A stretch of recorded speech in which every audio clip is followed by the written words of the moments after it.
Righto. Colin Munro, you've had a lot of experience in cricket around the world, T10s, T20s, T12s.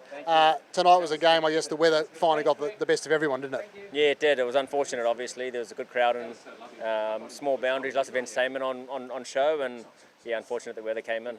Yeah, nice little push down the ground, which was normally might have been a single or a cake win for six. So did you think to yourself this could be a bit of a fun night? Hey, that's power play. That's a four. No, I'm joking. But no, obviously it was nice to play on the smaller boundaries. We used to it back home in Auckland, playing on the outer oval or Eden Park, number one.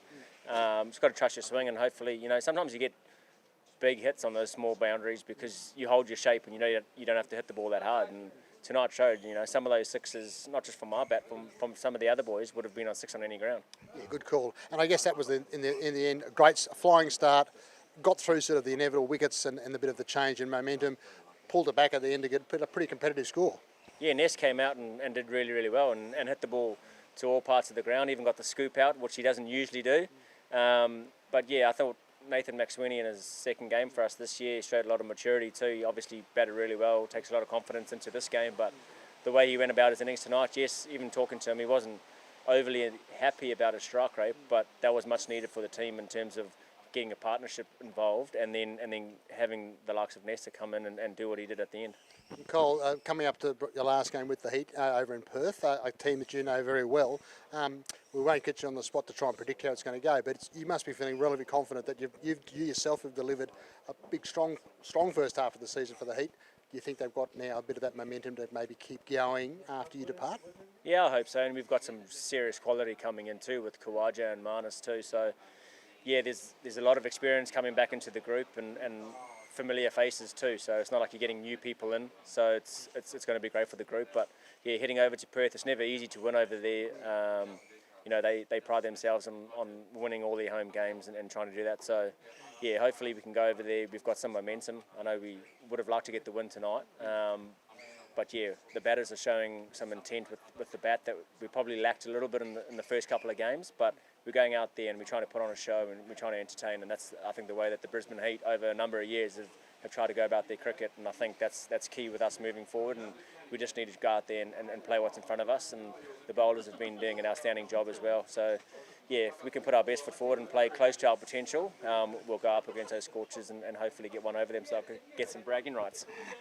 You and Sam are playing together for the Heat and going off to play for the Desert Vipers as well. So I guess in a way you're going to take some continuity and some momentum, hopefully, to your next team as well. Yeah, it's obviously disappointing to come and only play half a tournament. It's the first time, you usually pride yourself on trying to stay there and give your all for the whole tournament. But yeah, it's obviously the way cricket is now. There's so many different tournaments around. But yeah, got to know Bilbo really well over the last sort of 7 games and got one more to go. And then, captaining him now in the Desert Vipers is going to be awesome. He's probably got more captaincy experience than me, so I need to fall on him as well. He's an experienced head as well, so looking forward to obviously building on that relationship.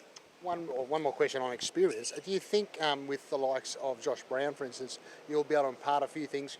You've played a lot of cricket. Josh is just starting probably his career. Do you think you'll give him a couple of things, just simple things to work on from here? Yeah, I think someone like Josh is coming from club cricket and dominating that. He's going to have to find his way about how to go about his cricket. You can't just come in and try and whack every ball for 4 and 6 like he does at club cricket. But I think he's got to trust himself and know that the way he plays and the strike rate that he wants to go at, it's not going to be plain sailing and very consistent. He's a match winner and it takes him, like the other night, 20, 30 balls and he's got 50 or 60.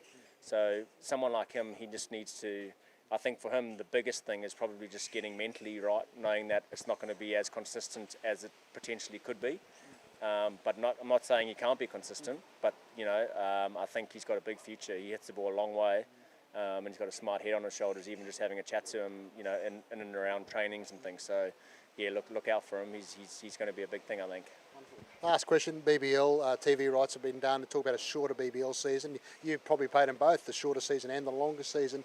What's your thoughts on that in terms of the BBL going forward in its future? I think the shorter version might attract bigger players. That's my brutal honesty. It's okay for me just coming across the ditch and bring the family over and see family in Brisbane and travel around Australia. It's great. It's only 3 hours away from home. It's more the guys coming either from England and overseas, the West Indian boys and those types of guys. So, yeah, having a smaller, shortened tournament even less games. I don't know about games and how they're going to do the structure and the schedule and stuff like that, but a shorter tournament, hopefully getting some of the best players around, building up and having the best Aussie players available too, which will be outstanding for the whole tournament. Thank you, Colin. Cheers, thank you.